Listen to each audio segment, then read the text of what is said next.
mengikuti penilaian harian dalam setiap akhir subtema itu nanti akan ada penilaian.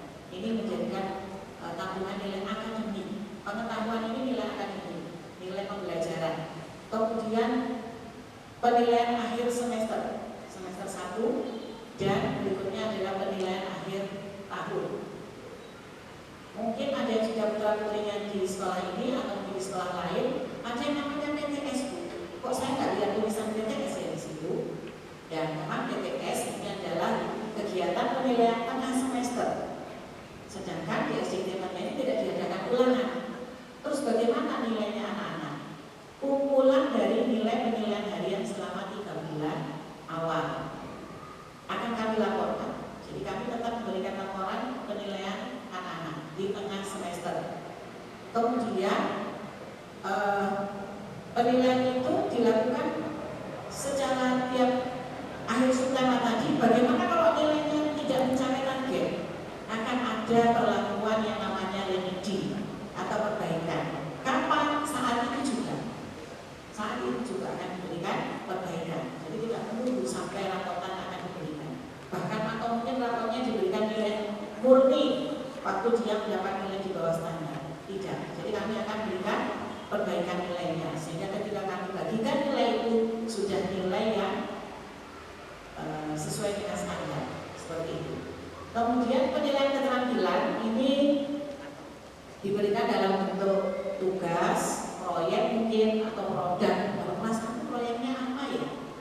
Proyek kelas 1 bisa jadi anak-anak menuliskan cara menata tempat tidur yang benar. Itu proyeknya anak kelas 1. Ya nggak perlu yang proyek ini kan gambarannya seperti apa ya? Kalau anak-anak sesuai dengan usianya dan itu meningkatkan pembinaan untuk skill mereka. Nah di sini ada istilah KI1, KI2 itu apa ya? KI1 mungkin yang Bu atau Pak Guru itu sudah tahu ya, kompetensi inti. Itu pandangannya adalah kompetensi inti yang pada kurikulum. Kemudian presensinya, bagaimana presensi anak-anak nanti? Kan tidak ada di sekolah. Bagaimana menghitung prosentase kehadirannya? Kehadiran ini diperhitungkan dari rekapitulasi tugas yang diselesaikan anak-anak. Nanti ibu-ibu guru di kelasnya sudah membuat rubrik kriteria bagaimana anak-anak ini mengumpulkan ketika tepat waktu, nilainya berapa. Ketika tidak lebih dari waktu yang ditentukan sekian jam, nilainya berapa. Kemudian mengumpulkannya sudah malam, nilainya berapa. Itu mempengaruhi nilai kedisiplinan dan tanggung jawab. Nah, kalau misalkan saya orang tua Bu, HP-nya 1, anak saya 3, HP-nya dibawa ke kantor, terus gimana anak saya? Nah, hal-hal seperti itu mohon dikomunikasikan dengan guru kelas. Tidak ada masalah yang tidak terselesaikan. Kita bisa membuat kesepakatan. Wah, berarti gimana saya punya jam 7 malam? Berarti anak-anak belajar saat itu sesuai kesepakatan dengan guru. Kalau misalkan orang tua datangnya pukul 6, belajarnya pukul 7, berarti ini mohon ayah bunda mengkondisikan karena sudah kesepakatan supaya anak-anak juga enggak merasa istilahnya PHP ya. Wah, aku nanti jam 7 waktunya belajar, jadi ternyata enggak jadi. Seperti itu. Jadi kalau ada kasus-kasus seperti itu mohon disampaikan kepada guru kelasnya secara intensif. Kemudian yang terakhir nanti ayah dan bunda akan mendapatkan selembar kertas yang isinya adalah izin tentang kegiatan tatap muka home visit atau school visit. Di situ nanti ayah bunda bisa memilih mengizinkan atau tidak. Kami kembalikan kepada orang tua bagaimana memutuskan. Kemudian yang kedua adalah dikirimkan nanti Google Form secara online dari guru kelasnya pendataan tentang perangkat belajar. Di situ nanti akan menanyakan HP-nya jam berapa, milik siapa atau perangkatnya apa saja. Sehingga guru bisa memetakan anak-anaknya ketika siang tidak ada HP atau pagi tidak ada HP, maka dia bagaimana belajar. Seperti itu. Dan untuk pembelajaran setiap hari durasinya adalah sekitar 4 sampai 5 jam. Jadi pukul 7:30 nanti kita mulai sampai 7:30. Apa saja kegiatannya? 7:30 ini ada kebiasaan pagi, berdoa, mengenakan seragam, ya ayah bunda. Belajarnya di rumah seragamnya dipakai. Bagi yang sudah dapat, bagi yang belum bisa pakai seragam atau memakai busana muslim bebas. Itu rapi dan sopan serta islami. Kemudian kegiatan pembelajaran murni mengaji secara online dan kegiatan pembelajaran secara jadwal sesuai jadwal yang disampaikan oleh guru-guru setiap hari Jumat. Setelah itu diakhiri dengan sholat zuhur. Setelah sholat zuhur makan siang dan seterusnya istirahat. Diakhiri dengan kegiatan akhir sahur. Itu jadwal yang secara garis besar sudah disusun oleh tim di SD Ahmadiyah. Dan itu yang bisa saya sampaikan. Akhirnya saya sampaikan terima kasih. Semoga Allah meridhoi usaha kita bersama dan dengan kebersamaan kita pasti bisa. SDIT Ahmadiyah unggul dalam prestasi, luhur budi pekerti. Alhamdulillah. Matur nuwun, masih semangat ya, Ayah Bunda? Masih semangat? Masih, ya, tetap semangat. Alhamdulillah. Dan Allah meridhoi usaha kita semua dan langkah Ayah Bunda menuju tempat ini dicatat Allah sebagai amal ibadah. Amin, Allahumma amin. Akhirnya kurang lebihnya saya mohon maaf. Billahi taufiq wal hidayah. Wassalamualaikum warahmatullahi wabarakatuh. Terima kasih kami sampaikan. Semoga apa yang beliau sampaikan dapat bermanfaat bagi kita semua. Acara selanjutnya yakni sharing atau kontrak belajar kelas 1 bersama tim kelas 1. Kepada yang bertugas kami persilakan.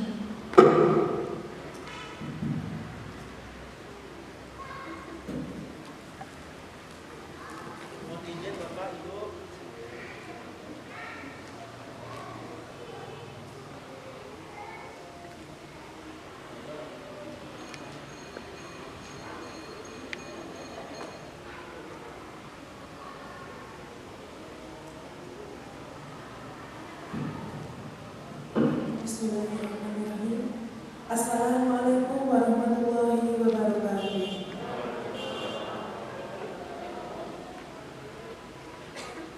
Pertama-tama dari kita mengucapkan puji dan puji syukur kehadirat Allah Subhanahu wa Ta'ala yang telah memberi kita kesehatan sehingga kita bisa hadir dalam acara pagi ini dengan sehat walafiat. Kemudian saya singgung rasa saya kepada Bapak Pemimpin Yayasan, Ketua Yayasan, Ibu Kepala Sekolah, pengurus panitia yang sudah hadir, dan ayah bunda semuanya yang saya sayang. Berikut kami akan menyampaikan tentang kontrak belajar kelas 1 yang mana garis besarnya sudah disampaikan oleh Ibu Kepala Sekolah. Pertama-tama mari kita berkenalan dulu ya yang bunda. Dari tim kelas 1 saya sendiri Bu Aja, saya memegang kelas 1A. Kemudian ada Bu Aldi, beliau memegang kelas 1B. Kemudian Bu Hindri memegang kelas 1C. Ada Bu Molida, pengajar TIK. Kemudian Bu Hikmah, pengajar PAI dan bahasa Arab. Kemudian ada Miss Nena, pengajar bahasa Inggris. Selanjutnya kita masuk ke program pembelajaran. Jadi dalam penyusunan program pembelajaran ini kami melihat dari kalender pendidikan. Dari kalender pendidikan ini kami petakan menjadi program tahunan. Program tahunan ini kami petakan lagi menjadi program semester yang terbagi menjadi semester 1 dan semester 2. Kemudian dari semester 1 ini yang kita akan lalui ada program kegiatan. Nah, program kegiatan itu sudah kami lampirkan di program ini yang buku panduan untuk kontrak belajar kelas 1. Yang satunya tadi untuk sekolah, yang satu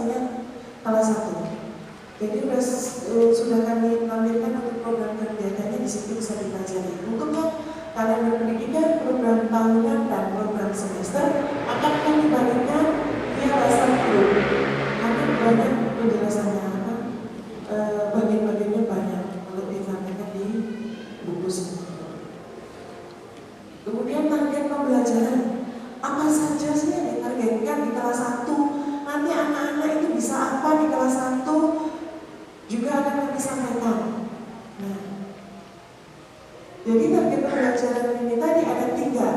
Yang pertama target keagamaan, yang kedua target pembelajaran, dan yang ketiga target kelas model.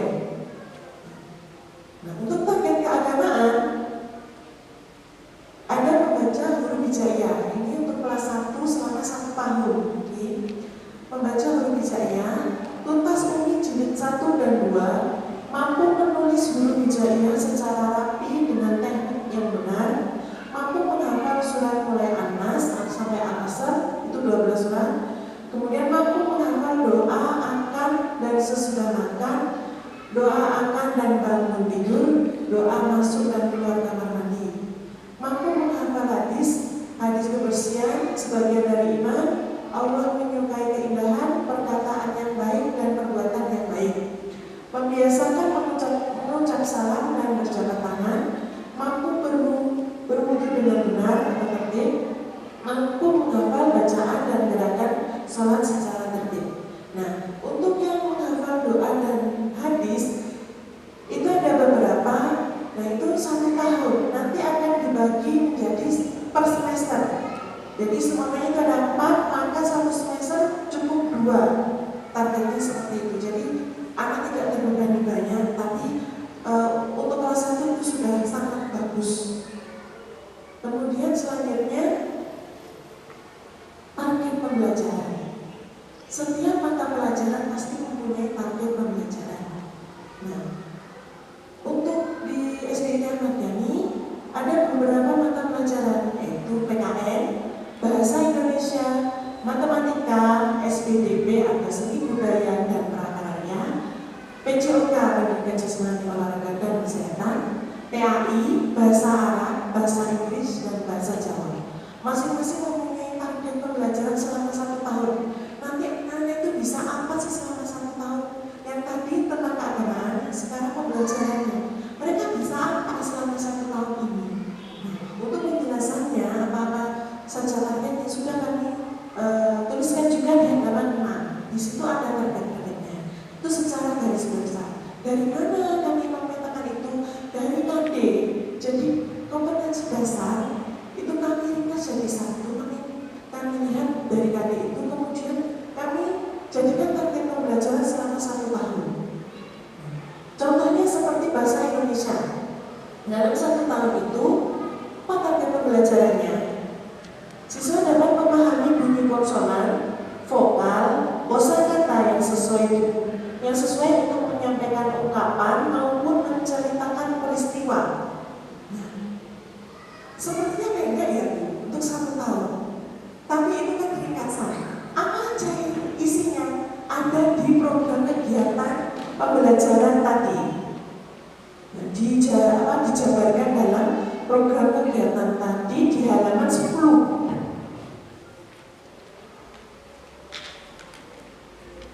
Sebegitu panjang kalau dituliskannya ternyata.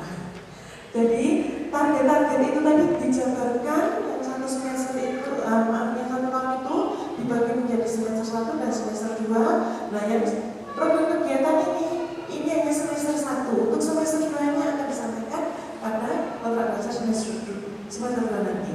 Jadi untuk program kegiatannya sudah dijelaskan di situ, baik pembelajaran di luar pembelajaran atau pembelajaran sudah kami jelaskan di sini.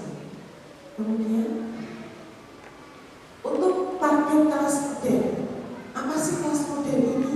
Mungkin ada beberapa ayah bunda yang belum mengetahui.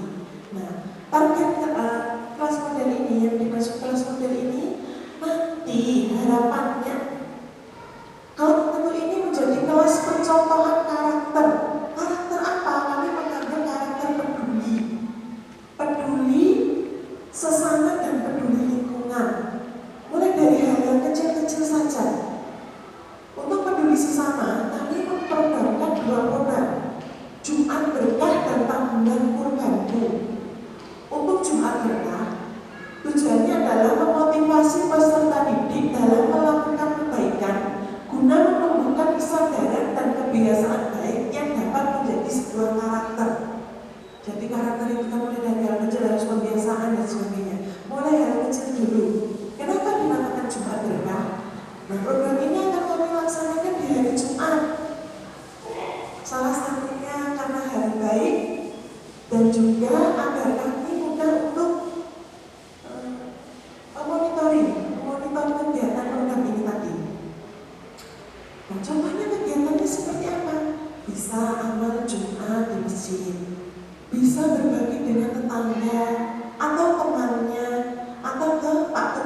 sebagian uangnya dalam sehari sebesar Rp500 yang akan dikumpulkan dalam 1 tahun dan akan dialokasikan untuk membeli hewan kurban. Kalau hanya Rp500 gimana ya? Seperti ini Bunda.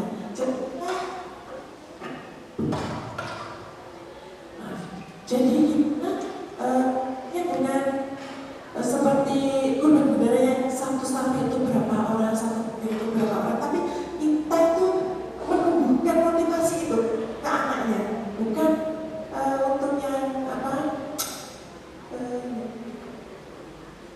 yang sebenarnya berbeda. Jadi kita menumbuhkan dulu rasa itu, meskipun hanya dengan Rp500 jika dikumpulkan dalam 1 tahun, anak itu mendapatkan berapa, kemudian dikumpulkan dalam 1 kelas, kemudian dikumpulkan lagi dalam 1 juta. Kalau 1 juta kan ada 74 anak kali 500, 1 tahun untuk satu anak itu pasti sudah banyak sekali. Jadi dari situ kan alokasikan untuk membeli hewan kurban. Nah, diharapkan muncul perasaan senang, bangga pada diri anak yang bisa berkurban.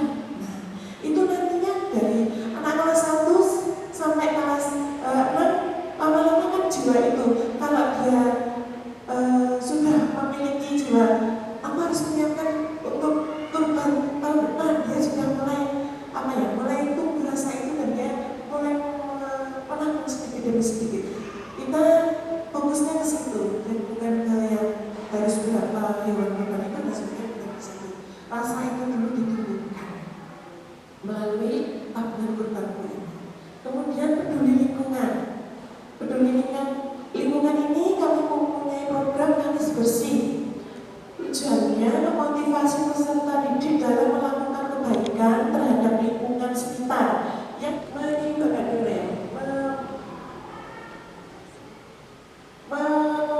ada sedikit revisi yang kalau luar pembelajaran COVID ini, luar masa pandemi COVID ini, kami 1 kali pertemuan bisa contohnya 3 mata pelajaran dalam sehari, ada bahasa Indonesia, matematika atau PPKN, jadi satu seperti itu. Tapi karena kita dalam masa pandemi dan juga orang tua di rumah untuk pendampingan agar mudah, kami petakan dalam 1 hari 1 mata pelajaran, tapi tetap berpaling pada tema.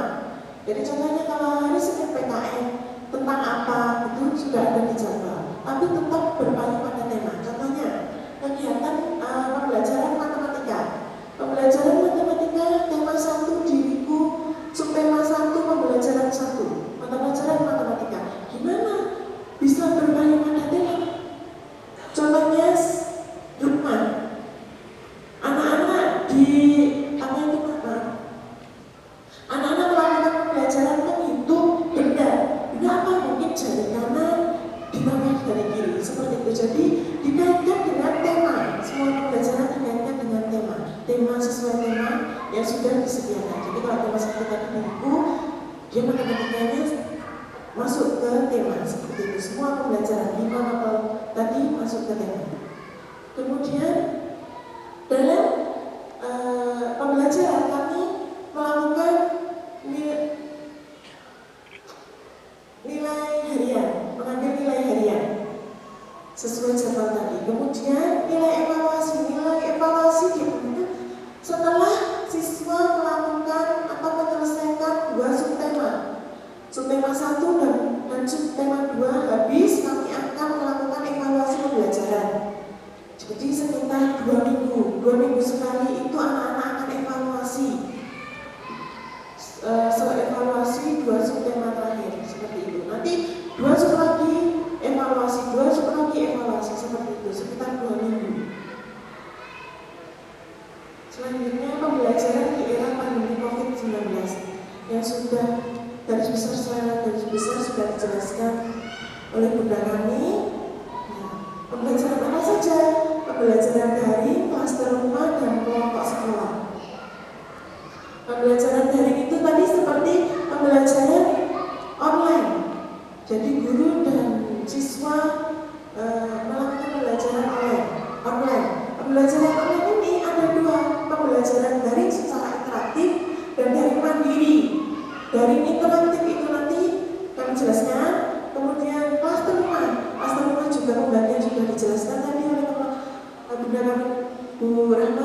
dan juga kelompok sekolah. Untuk SOP-nya nanti kami jelaskan selanjutnya.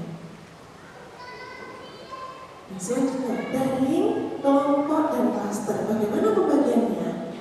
Daring merupakan sistem pembelajaran wajib, jadi semua anak pasti melakukan daring, pembelajaran daring. Dan baik anak nanti waktu hari H melakukan pembelajaran kelompok atau klaster atau mungkin keduanya, tetap wajib melaksanakan pembelajaran daring yang sudah dijadwalkan. Maksudnya kalau hari Senin ini tugas daringnya contohnya mengumpulkan satu tugas, nah setelah pembelajaran dia dan hari Senin dia juga ada jadwal kelompok, nah maka waktu siang dia pembelajaran kelompok, nah waktu di luar kan tadi durasinya hanya 2 jam, di luar itu mereka melakukan pembelajaran daring atau melaksanakan tugas yang sudah dijadwalkan. Jadi anak kalau sudah memilih kelompok nanti tidak dapat daring, tidak seperti itu. Semua wajib mendapatkan daring. Nah kalau klaster dan kelompok itu adalah pilih. Untuk pembelajaran sistem klaster, kelompok atau keduanya merupakan pilihan. Jadi tidak diwajibkan. Monggo yang mau memilih kelompok atau klaster atau mungkin keduanya silakan. Klaster dan kelompok sekolah dilakukan mulai bulan Agustus sampai November dengan contoh pembagian. Ini contohnya ya Bunda, nanti untuk fixnya dilihat dulu dari berapa orang tua yang setuju untuk daring atau ingin melakukan kelompok dan berapa orang tua yang ingin melakukan klaster saja. Dilihat dari situ pembagiannya. Ini hanya contoh saja dengan contoh pembagian seperti ini. Mungkin 1 kali pertemuan kelompok di bulan Agustus. Jadi Agustus ini semua melaksanakan kelompok di sekolah dengan jadwal bergiliran. Kenapa 1 bulan hanya 1 kali? Karena giliran itu nggak mungkin dudukkan ke sekolah gitu. Jadi kami jadwalkan siapa hari Senin, siapa hari Selasa. Mungkin ada kelas lain juga yang ingin melakukan pembelajaran di sekolah. Jadi kami jadwal sehingga protokol kesehatan tetap berjalan seperti itu. Kemudian 1 kali pertemuan klaster di bulan September. Jadi September itu full pembelajaran klaster. Sama seperti yang kami jadwalkan dulu, dalam 1 bulan 1 kali karena itu tadi harus dibagi-bagi. 1 kali pertemuan kelompok di bulan Oktober, 1 kali pertemuan klaster di bulan November. Ini hanya contohnya. Jadi 1 semester itu hanya 4 kali mungkin ketemu untuk kelompok dan klaster. Tidak setiap minggu atau selama 1 bulan berapa kali, tidak. Karena itu tadi ada pembagian agar tidak serentak seperti itu. Dan tadi saya sampaikan ayah bunda bisa memilih untuk memudahkan pemilihan. Nah, kami sampaikan kelebihan dan kekurangannya. Untuk klaster rumah, untuk daring tidak kami sampaikan ya, karena itu semua harus wajib melakukan. Untuk klaster rumah, kelebihan pembelajaran klaster rumah, jumlah siswa yang berkumpul 5-7 orang meminimalisir risiko COVID. Siswa bertemu dengan teman sekolahnya bisa mendorong semangat belajarnya. Siswa bisa menyampaikan kesulitan belajar yang dihadapi. Kehadiran guru menguatkan semangat belajar siswa. Kekurangannya membutuhkan ruangan yang cukup sebagai tempat kegiatan belajar. Sudah disampaikan tadi, ruangan tidak harus mewah, ruangan tidak harus besar, tapi kondusif seperti itu. Keluar dari lokasi tempat tinggal. Jika ada siswa yang sakit tidak diperkenankan untuk hadir saat kegiatan pembelajaran. Fasilitas pembelajaran tidak selengkap di sekolah. Maksudnya apa nih? Kalau di sekolah mungkin ada bilik disinfektan, mungkin di rumah ya, seperti itu. Kemudian harus menyiapkan protokol kesehatan. Apakah orang tua yang menyiapkan semuanya? Tidak. Jadi orang tua atau rumahnya yang ditempati cukup menyiapkan tempat cuci tangan dengan air mengalir dan sabun. Untuk pengecekan suhu badan dan juga hand sanitizer bisa dibawa sendiri. Untuk hand sanitizernya bisa dibawa sendiri atau kamu sediakan di sekolah, pasti gurunya akan membawa. Untuk pengecekan suhu badan juga akan kami bawakan dari sekolah, seperti itu. Untuk masker sudah dibagikan serentak dari sekolah. Untuk face-nya sudah nanti dibagikan bisa dibawa pulang dari sekolahan. Kemudian kelompok sekolah, kelebihannya jumlah siswa yang berkumpul 4-5 orang untuk minimalisir risiko COVID-19. Fasilitas yang dibutuhkan siswa untuk belajar telah tersedia. Ada papan tulis, ada tempat belajarnya, ada mejanya sendiri-sendiri, seperti itu. Siswa bertemu dengan teman satu kelasnya, bisa mendorong semangat belajarnya. Jadi jika kelompok klaster tadi dikelompokkan menurut alamat, kalau kelompok sekolah ini menurut kelasnya. Kemarin sudah saya share kelas 1A, B, dan C. Nah, dari kelas 1A dikelompokkan 5 anak. Nah, kelompok itu nanti yang akan masuk menjadi satu kelompok seperti itu. Jadi tidak di mix antara 1C, 1A, 1B seperti itu. Jadi kalau klaster tadi per nama. Siswa bisa menyampaikan kesulitan belajar. Kehadiran siswa bisa meningkatkan keterikatan siswa dan sekolah. Siswa bisa lebih fokus untuk belajar karena berada di lingkungan yang mendukung penuh kegiatan belajar mengajar. Protokol kesehatan sudah tersedia. Dapat berkolaborasi dengan guru mapel. Maksudnya bukan berarti yang kelas nanti tidak dapat berkolaborasi, tidak.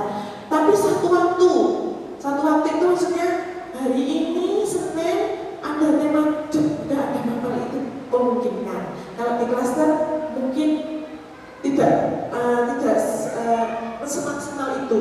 Jadi mungkin hari ini hanya gurunya yang datang, hari Senin ini hanya wali kelasnya yang datang, kemudian nanti bisa guru mapelnya, jadi tidak dalam satu waktu, maksudnya seperti itu.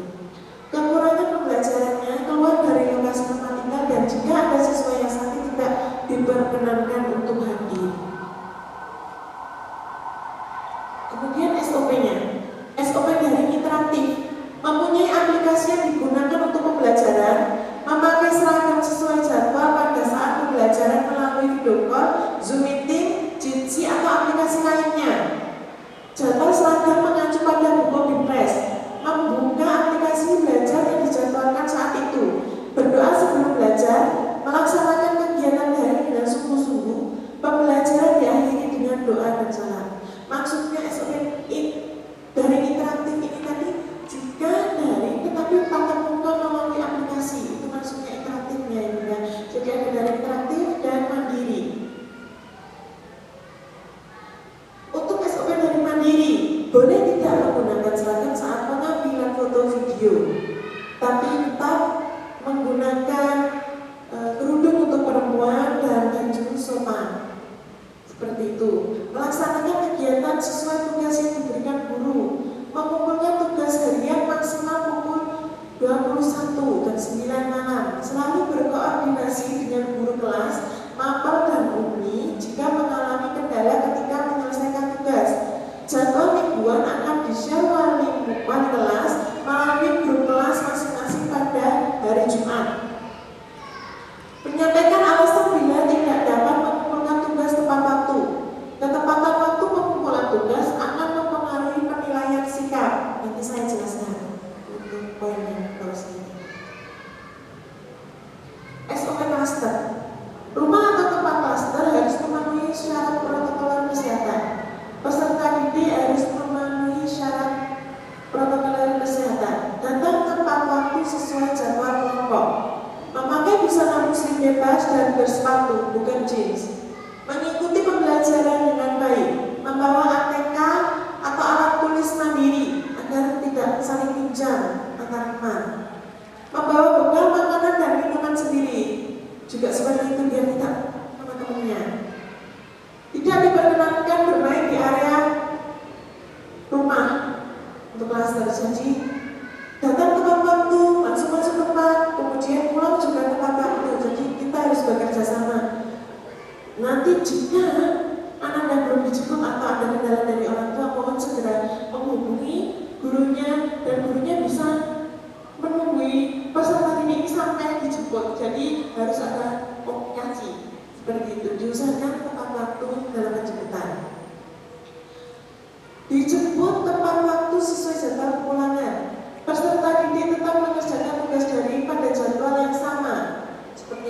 saya jelaskan tadi. Nah, jadi tetap melaksanakan atau melakukan tugas daring meskipun dia klaster atau kelompok. Tidak ada jadwal pengganti bagi siswa yang berhalangan hadir. Kemudian untuk kelompok sekolah, sekolah harus memenuhi syarat protokol kesehatan. Peserta didik harus memenuhi syarat protokol kesehatan.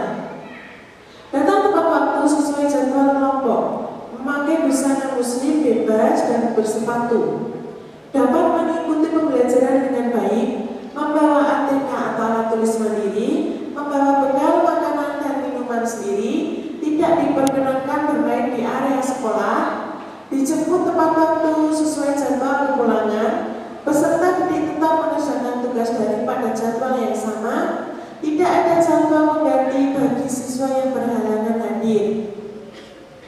Jadi nanti istirahatnya anak di mana? Apa nggak dikasih istirahat? Tetap diberikan, tapi tetap di kelasnya masing-masing.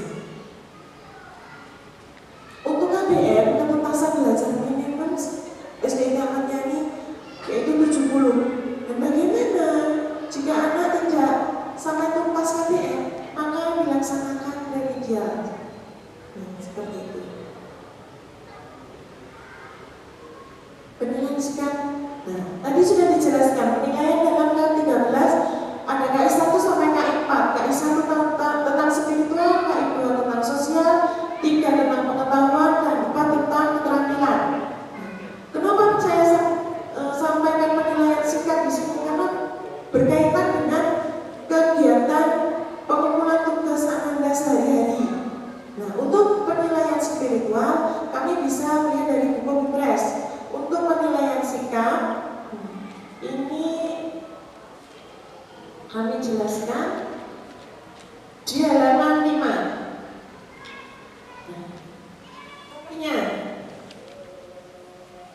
Tentang kriteria disiplin. Untuk disiplin, karena kami tidak bertemu setiap hari seperti kelas normalnya, jadi kalau kelas normal kami bisa menilainya dari observasi sehari-hari. Karena ini tidak atau jarang ketemu sama Ananda, kami menilainya dari tugas atau sehari-hari jadwal yang kami kirim itu. Contohnya dari disiplin. Kriteria pada semester 1 itu ada 1 percaya diri, disiplin, dan tanggung jawab. Contohnya disiplin, ada poin 4, 3, 2, 1. 4 jika mengumpulkan tepat waktu. Hari itu mungkin batasnya maksimal jam 9, tapi dikumpulkan tepat hari itu dan tidak melebihi batas, maka Ananda mendapat poin 4. Kemudian mengumpulkan tugas di luar jadwal kurang dari 3 hari, mendapatkan poin 3. Mengumpulkan tugas di luar jadwal lebih dari 3 hari, mendapatkan poin 2. Dan tidak mengumpulkan tugas, mendapatkan poin 1. Jika tidak ada keterangan yang disampaikan kepada guru. Nah, jadi kalau ada hambatan-hambatan di luar itu, maka bisa disampaikan kepada guru, nanti penilaiannya menyesuaikan seperti itu. Sudah ada kriterianya dari 1 percaya diri, disiplin, hingga tanggung jawab. Untuk KI 3 dari penilaian pengetahuan bisa penilaian nilai harian atau nilai evaluasi, dan juga keterampilan dari yang sudah terjadwal setiap hari. Nanti hari Senin keterampilannya ini sudah ada di jadwal. Itu yang kami ambil sebagai acuan menilai.